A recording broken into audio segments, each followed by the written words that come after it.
Filipinas are the best lovers in the world, or so they say. But is that the truth, or just another expat fantasy? After living in the Philippines for over a decade, I've seen the reality, the good, the bad, and the absolutely unexpected. So, you're either planning to visit the Philippines or you've just arrived, and you can't help but notice the kindness and beauty of Filipinas everywhere. Maybe you're wondering, what's it really like to date a Filipina? Dating here is about much more than just attraction. It's about culture, connection, and understanding a way of life that's often very different from what you know. I've spent over 12 years living in the Philippines and have been in several relationships with Filipinas, some serious, some not so much. Along the way, I've learned what works, what doesn't, and what to watch out for. In this video, I'll give you an honest look at how to meet decent Filipinas, what to expect when you start dating, and how to avoid the common traps many foreigners fall into. If you want the honest story, clear, simple, and real, then stick around. Because by the end, you will know exactly what to expect and maybe even avoid a few headaches along the way. Meeting Filipinas is easier than you think. One of the first things you'll notice when you're in the Philippines is how easy it is to meet Filipinas. Whether you're in a big city like Manila or a smaller town, Filipinas are friendly, approachable, and often genuinely curious about foreigners. You don't need fancy clubs or expensive bars.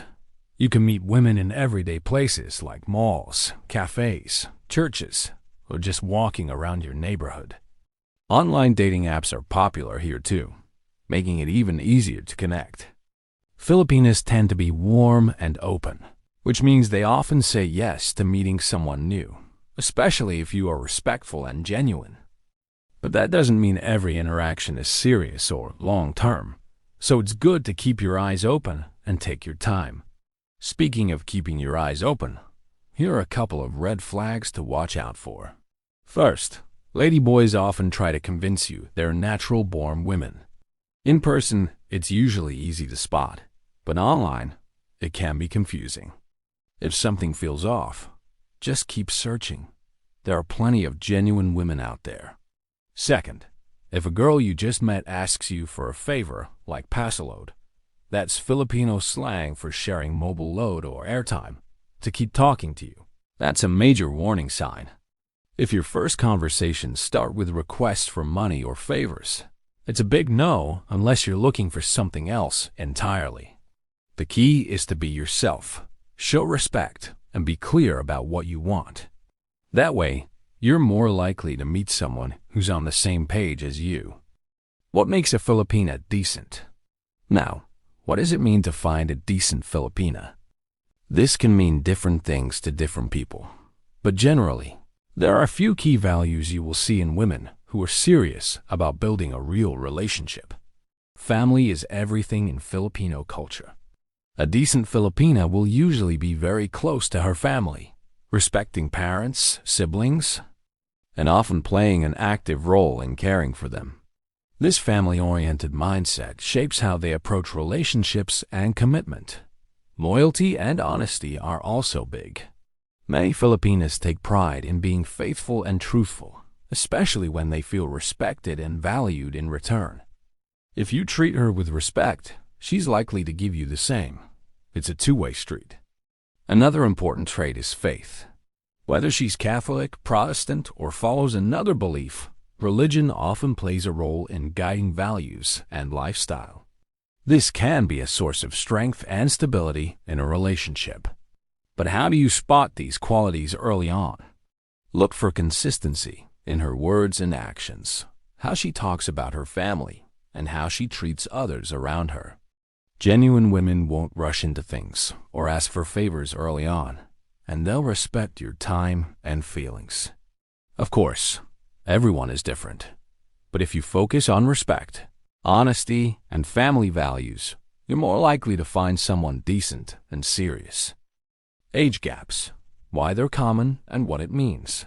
Let's talk about something that often surprises Western guys: the age gap. It's not unusual here to see couples with 10, 20, or even 40 years difference, And there are a few reasons why that happens. First, many Filipinas see older foreign men as a symbol of stability, financial, emotional, and social. Older guys often have steady jobs or businesses, which means security and a comfortable life. There's also the idea that foreigners, especially Westerners, tend to be more handsome or physically attractive in a way that stands out. Taller, different features, lighter, or mixed skin tone. That ties into another important factor. Many Filipinos dream of having children with mixed heritage. They believe their kids will have a better future, lighter skin, different looks, something they often associate with success and opportunities. And it's not just in their imagination. On TV and in celebrity culture, the most admired stars often have that mixed, lighter skin tone and taller stature. That image influences ideals of beauty and even future hopes for their family. So, if you're older and wondering why you are still getting attention, don't worry. It's pretty common, and it's often based on very real cultural and social factors. Funny personal story. The too young surprise. Here's a little story from my own experience. I was in my mid-40s, recently separated from my Filipina girlfriend. I had this chatmate. We never met in person, but we had some good conversations.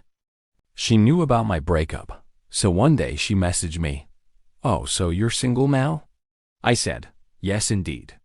Then she told me she'd just started a Facebook group for Filipinas dating Westerners, kind of like a matchmaking group.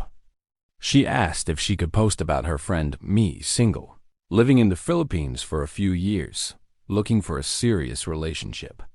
I said sure, but no name, no photo, just a description. I joined the group out of curiosity, and there were tons of comments from single Filipinas. One comment really made me laugh.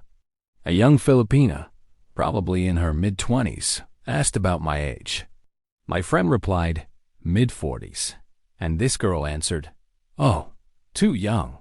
I had to laugh. Here I was thinking 40s might be old for dating, but apparently I was too young. Shows you the age gap thing can go both ways, and humor is always part of the ride. Many Filipinas are single moms. Know this before you start. Before you get too deep into a relationship in the Philippines, there's something worth knowing. Single motherhood is extremely common here. It's not considered scandalous or unusual. It's simply part of life. But for many foreigners, it can be a surprise. If you're set on finding a woman without kids, be prepared. It can be challenging, especially if she's over 30. Even in their mid-20s, many Filipinas are already mothers. I've met all kinds of situations. A friend who was just 22 and already raising 3 children. And on the other end, a guy who met a 30-year-old Filipina who was still a virgin. They've been happily together for years. The takeaway? Every Filipina's story is unique. Go in with an open mind. Be honest about your preferences, and you'll avoid misunderstandings down the road. First date. What to expect and how to approach it. That first date, a mix of excitement, curiosity, and maybe a bit of awkwardness. Here is something that might surprise you. Your Filipina might ask if she can bring a friend or even her auntie along. Yes, really. It's not because she's not interested. It's about comfort and protecting her image. In Filipino culture, showing up alone with a new man can raise eyebrows, so having someone with her just feels safer. Don't take it as a setback. The one-on-one time will come later. Think of this as phase 1, the family-friendly edition. So relax, enjoy the moment, and don't overthink it. The first date isn't about sweeping romance. It's about opening the door. The real connection comes later, and we'll dive deeper into that in another episode.